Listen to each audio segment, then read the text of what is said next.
What's up, everybody? Welcome to the Fantasy Flex podcast. This is our conference championship week special edition touchdown episode. I'm your host, Chris Raybon of the Action Network and Fantasy Labs, and I'm joined, as always, by one of the top rankers, projectors in the game, fresh off a couple of touchdown hits last week, Sean Koerner, the odds maker. Sean, what's going on? What's up? Yeah, I'm just happy De'Ami Brown and the Commanders won last week because that's, gives us a chance one more week to cash in on some De'Ami Brown props. Oh yeah, he's looking better and better, and they're probably going to need him again against this Eagles defense. So we'll get right into it. We'll go game by game, team by team, and we will give out our favorite touchdown bets for each. And we've got Quickslip links in the episode description. So if you want to tail some of these bets we give out today, just look for those Quickslip links. And if you're watching live, we'll also drop them in the chat as well. All right, let's kick it off with the Washington Commanders at the Philadelphia Eagles NFC Championship game. Eagles 6-point favorites. The total is 47.5. And speak of the devil, Sean, who do you like Yeah. for the Washington Commanders? Obviously, I'm sticking with De'Ami Brown here at plus 350. He's just on a heater right now, so got to keep it rolling. He followed up his season best game against Tampa Bay in the opening round with 5 catches, 89 yards, and a touchdown, with another season high last week, 6 catches, 98 yards, no touchdown though against the Lions. So, hopefully he'll bounce back in that department this week. But he did come through for my over 33 and a half receiving yards prop with ease. And this is obviously a brutal matchup against the Eagles, but he did post a solid 4 catches, 56 yards against them back in week 16.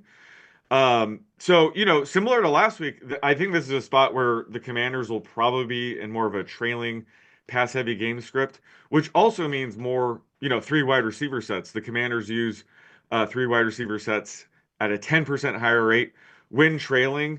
So, De'Ami Brown should see more playing time, more targets as a result. He ran around on 78% of Daniel's dropbacks last week. He's also seen a target rate of 20% plus in 3 straight games. So just the underlying usage with him is, really, really good. And he's seen 5 catches, 10 plus yards downfield in the playoffs. So those explosive targets, can result in touchdowns. Last week, he just barely missed on his 38-yard catch, just short of the goal line. So I think, if he continues to see downfield passes and the usage he's seen, plus 350, sign me up for that. I think he's shown some sneaky value here. Yeah, and I think the Cosme injury for Washington kind of adds value to all Mm. their passing game because you're not really going to run it right at Jalen Carter with a backup guard in there. So I think it's going to be a lot of passing down in scoring position and whatnot. And like you said, could be a trailing game script as well. So love Diami as usual. Got a few guys. My top play for the Commanders in this game is Zach Ertz. And the way I'm looking at this matchup for Ertz is if you look at the first time these two teams met, Vic Fangio against Daniels played just coverage. He did not blitz, and he just kind of sat back. And, they did play their man coverage, but no blitzing. The second time, they blitzed a lot. And Daniels completely torched them in that 36-33 game. So I think, and he's been torching the blitz all playoff long. So I think that Vic Fangio is going to go back to a little bit less of an aggressive style. And if you look at the Commanders' route breakdowns versus the blitz and non-blitz, Zach Ertz is targeted at a much higher rate when teams don't blitz. And that's why Ertz had a big game in that first matchup, didn't really do much in that 36-33 upset in the second one. So I think it's going to kind of swing back to him in this spot. And he really is their, I would say, number 2 red zone target after Terry McLaurin. And that shows in terms of his routes run in the red zone. He's number 2, and he's number 2 when they don't blitz. So I think this is going to be a good spot for Ertz. So love him at plus 295. Also, a couple of other guys, long shots. Jamison Crowder is 12-1. And you mentioned the Commanders could be playing more 3 wide sets. Olamide Zaccheaus has kind of been losing a little bit of playing time. He's been splitting that slot role now that Miami has the outside role. He's been splitting the slot role with Crowder, and you get a little bit of Luke McCaffrey as well. So I think Crowder's a little bit undervalued here. He actually did catch a couple touchdowns in that first matchup, but that's not why I like him here. I just show value based on projecting him for about a 35% routes run rate. I think he's a little bit undervalued. Should be closer to 10-1. And I see there's one book where my nemesis John Bates is plus 3,000.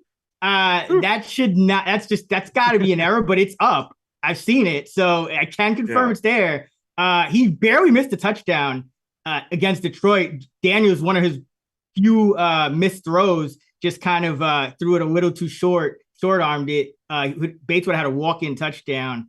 So, I think there's some value there as well, because Bates is also kind of seeing a little bit of an uptick in playing time as well for the Commanders, maybe, due to his blocking. But we saw he can kind of sneak out and be left open. So, Ertz is my top play, but also Crowder and Bates if you can get the plus 3,000.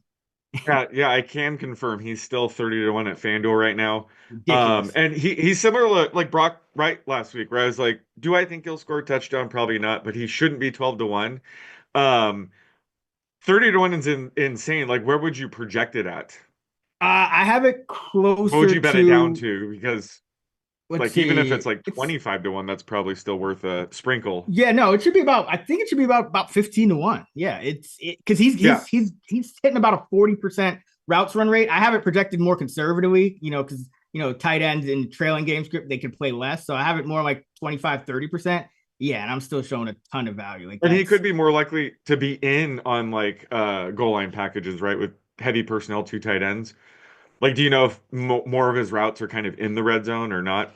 Yeah. He is one of their top 6, 7 guys. Like it's like the top 2 receivers, and then he's right there. I mean, I'm sure you saw him in a ton last week. That's almost every week for them at the goal line, because they're not playing their rookie really anymore, Ben Sinnott. So Bates is one of their staples in their red zone package. All right, let's flip it over to the Philadelphia Eagles. And I know you like Devontae Smith. I like him too. I think he is the top play on the Eagles side. And that's because, number one, I think people are, kind of thinking Jalen Hurts, they're kind of down on him in the market. Like his passing yardage prop is very low. But if he is affected by that knee injury, and who knows with the way the Eagles kind of do it, they're not very forthcoming when it comes to injuries. But if he is affected by the knee, it would limit his scrambling ability, and that would keep him in the pocket. So he would his pass attempts could actually go up compared to a typical Jalen Hurts type of game. And also, like, this Commander team has done nothing but win its last 3 games as an underdog outright, including its last 2 on the road. So let's not act like there's just like automatic positive game script for the Eagles. Like this game it's a 3rd division game. This could be a trailing game script for at least part of it for the Eagles as well. So that I think creates some value on the pass catchers. I think Smith is kind of the obvious guy here because, AJ Brown still a little bit inflated in the market. Don't know where he's at health wise. Goddard is popped up on the injury report. Devontae Smith, I think, is just the clear guy who, he can beat zone, but he can also beat man. And I think he's really the only guy that I show some decent value in the single touchdown market. But Saquon Barkley in the multi-touchdown market, we've talked about this before. I do show some value both at 2 TDs at plus 250 on DK and 3+ at plus 1,000 on DK. So I have Saquon to score 3 or more touchdowns around plus 950. So not a massive value, but I mean, for a 10-1 payout on something that could very well happen, especially if Jalen Hurts is in fact, kind of hampered. I think that's too juicy to pass up. And we've seen Saquon. I mean, Saquon is just out of this world with the way he's playing right now. So I thought I'd mention that one as well. So Devontae, and then is my favorite, but Saquon 2+ at +250 and 3+ at 10-1. Like those as well. Yeah, I like Devontae again. I think I got him at like +220 last week. I think anytime you could get Smith at 2-1 or higher, you just got to take it. He's been kind of screwed over by Saquon being so good. Yeah. I mean, Saquon definitely has the record for most like 60+ yard rushing touchdowns. I would assume that would regress at some point, and maybe allow somebody like Devontae Smith to score. But yeah, you made a great point with Hurts. This knee injury could compromise his scrambling ability a bit or just enough to lead to, an extra target or two for Smith. So I haven't even factored that in yet, but I think, yeah, Smith has some sneaky upside here at +200. All right. Yeah, and what's interesting is I was kind of hoping that the market would be down on like Hurts in the multi-touchdown market, because I mean the one Mm. rushing attempt that he did have after the knee injury, the Eagles ran 19 plays, and the one non-kneel down rush attempt he had was a tush push, and it was overturned by a penalty, so it didn't count. But that's something where maybe they continue to do, but they just don't call the design, like the zone reads and things like that, Hmm. things to the edge, and he wasn't scrambling, but he could still easily get 2 touchdowns, but he's still a little inflated in the market. So maybe if he comes down, I'll post it in the app or something. But was hoping we get that too. But Saquon is the value for me. Yeah. All right, let's jump to the AFC. We got the Bills at the Kansas City Chiefs. Chiefs favored by 1.5 to total 47.5. Sean, who do you like for the Chiefs? Yeah, so you got my run it back with Devontae Smith. I'm going to take your run it back here with Xavier Worthy at +200 again. It's ridiculous that he's +200. This is showing the most value for me. You could see it in our prop projections tool. I'm projecting him closer to +150. Like I said on our previous pod, I mean, this passing offense of the Chiefs really ran through Travis Kelce and Xavier Worthy. That's it. DeAndre Hopkins and Marquise Brown combined for 0 catches. Whereas Worthy, I mean, he ran around on 88% of Mahomes dropbacks last week. That was his second highest rate of the season. So they're just running the offense through Kelce and Worthy right now. And he should have scored that touchdown. They were on the like 3 yard line and they pitched it. They kind of handed it off to Worthy. He was inches away from scoring. I thought you hit that, but again, they just get him involved in so many different ways. He can run it in, he can catch it in. He has an explosive, he's the fastest player in the league. So just way too much value here at +200. He's by far my favorite play and the most value I'm showing this week. Yeah, I have him at about +130 to Oh, score. And damn. a real key to me is Yeah. the rush attempts. Our guy Stuckey had a great breakdown on this week's Action Network podcast where he went back and looked at every Chiefs postseason game, in the Mahomes era. And he found that I think a wide receiver got a carry in like 20 of the 21 games or something. And Worthy's pretty much the obvious candidate as he's been. And his rushing attempts are coming in the red zone. His touchdowns are from 3 yards out and then 20 just outside the red zone twice, 21 and 21. So those carries are very valuable. Even just one carry for a player like him adds a lot of value to his touchdown market. So like Worthy a lot. Got a couple other guys in this game. One kind of similar in a similar boat to Worthy, and then a long shot. So I think Kareem Hunt is a little bit undervalued in the market as well. The market continues to respect Isaiah Pacheco when, I mean, I went back and watched every single Pacheco snap, and Hunt's clearly been the better running back. And so I think in addition to Hunt already being undervalued in the carries from a carry perspective and volume perspective, which then makes his touchdowns undervalued, I think he actually might get more work as the postseason progresses because he just looks like the better back. So I like him at +190 on DK. I think he's going to get all of the goal line carries. Pacheco's notoriously not a great short yardage back. And he's also seeing the most action in the pass game. P. Ryan's playing third downs, but Hunt is kind of their preferred just regular passing down back over Pacheco as well. So I think Hunt's a little bit undervalued because the market is kind of giving them both the same amount of carries, and I think Hunt should have more at this point. And then one other guy I think is really interesting here is Juju Smith-Schuster at 10-1.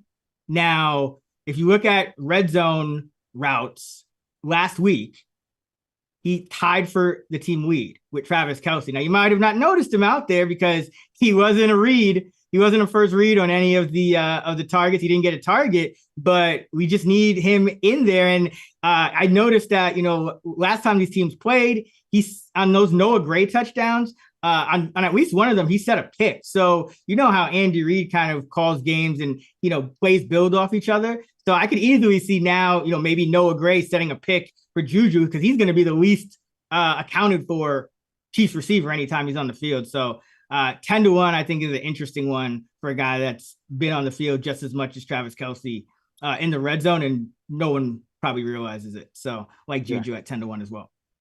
Yeah, I could definitely get behind the Cream one as well. After Worthy didn't score that touchdown, Hunt ran it in. He's seen every single touch goal line carry since Pacheco returned in week 13. So he's clearly the goal line back. I know you've talked about that Mahomes, like, he just doesn't do sneaks. So if they get on the 1 yard line, it's very likely going to be Hunt. So yeah, plus 190 for like the goal line back is probably offering some value. Yeah, and especially with the uptick in passing usage, because that's just, he's been in on some red zone routes as well. If it's not like a third down, he'll be in there too. So, yeah, I like Hunt a lot. Let's flip over to the Buffalo Bills, and I know you like old friend of the podcast here. Who you like for Buffalo? Yeah, our boy, Ty Johnson, plus 750. You got to be kidding me. I cashed on him at plus 650 a couple weeks ago. So I'm going to see if I can go back to the well here with Ty. But he tends to see more playing time usage when the Bills are going to be in a closer, even trailing game script, which could be the case here against the Chiefs. So I think they're going to be more aggressive. This sets up better for Ty Johnson than it does, Ray Davis when it comes to Bills backups. But last time I gave Ty out, I highlighted that he leads all running backs in targets 10 plus yards downfield with 10. He has 180 yards on targets downfield. The next, which leads all running backs, obviously, the next closest is just 79 yards. So, it's pretty rare for running backs to see downfield targets, but that's really Ty's specialty. And that just means he's more likely going to have explosive catches that could lead to touchdowns. We saw that, against the Broncos when he caught that 24-yard pass in the back of the end zone. I mean, he did an amazing job to stay in, but I think he has massive upside here against the Chiefs. He's going to be, more highly involved than most weeks. So I think at plus 750, he's a steal.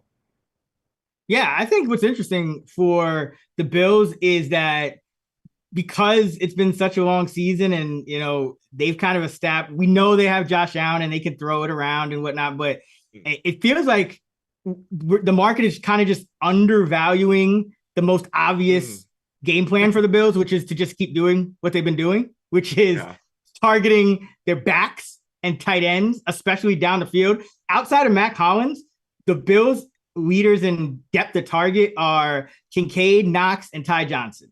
So nice. They're kind of exploiting those mismatches that you generally get in the playoffs. You're going to target the team's weakest linebacker, safety, whatever, but they're kind of maximizing that by, putting them in space, getting it downfield and kind of creating their chunk plays that way instead of with their wide receivers. So yeah, that could change, but I think the market's just undervaluing the most obvious thing, which is the Bills keep doing this. And Ty Johnson is one of the prime beneficiaries because, you would probably try to get him matched up, especially with the Chiefs playing man, maybe on Bolton or somebody like that, a linebacker. And yeah, that would be advantage Ty Johnson all day. So I love it.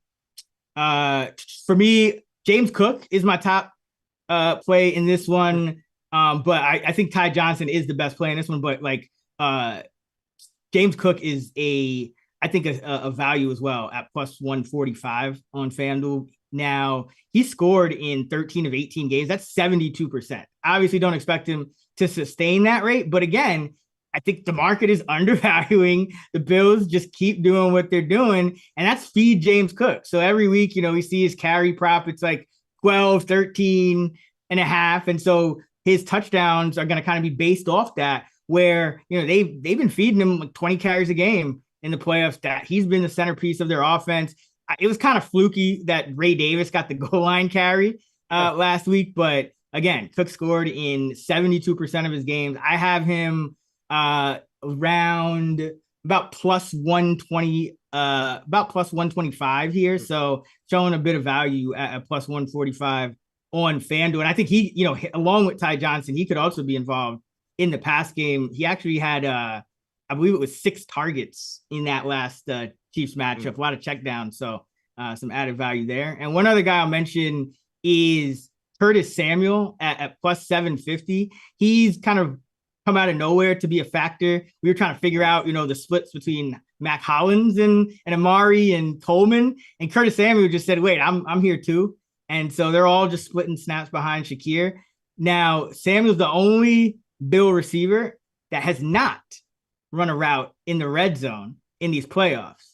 However, we know, they love to, they're kind of doing unpredictable things. So here's where I see some value in going with something they haven't done yet, because number one, he doesn't need a red zone. He actually did score from deep against Denver, but in the first matchup with KC, he led the team with 6 red zone routes. So they clearly see something there with him, to where they want his speed on the field. And I think you could see them use him again in that fashion, because he kind of came out of nowhere, even in that Chiefs game. I think he caught 5 or 6 balls and a touchdown in that one, just like he kind of came out of nowhere in these playoffs, and has been more of a factor than I think people thought. So I like buying low on Samuel, because he has been the one Bills receiver that's actually had some explosive plays down the field.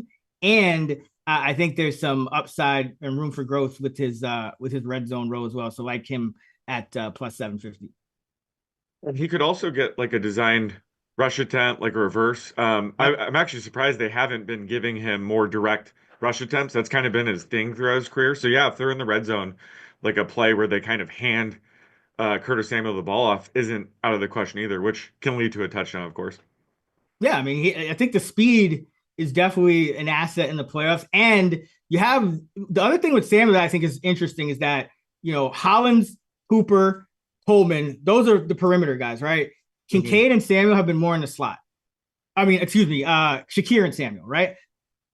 The Chiefs could put McDuffie on Shakir. Like, McDuffie can go and play slot. He's played a lot of slots. So if they do that, then, maybe Shakir doesn't get his usual 6-7 catches, and then maybe that forces more action towards Samuel as well. So yeah, a lot of ways for I think him to hit. But we're gonna pick our parlay, our 4-way round robin with our favorite bet for each of these teams. So 4, and our 4 picks for our Parlay Express round robin are going to be Dyami Brown for the Commanders, Devontae Smith for the Philadelphia Eagles, Xavier Worthy for the Chiefs, and Ty Johnson for the Buffalo Bills.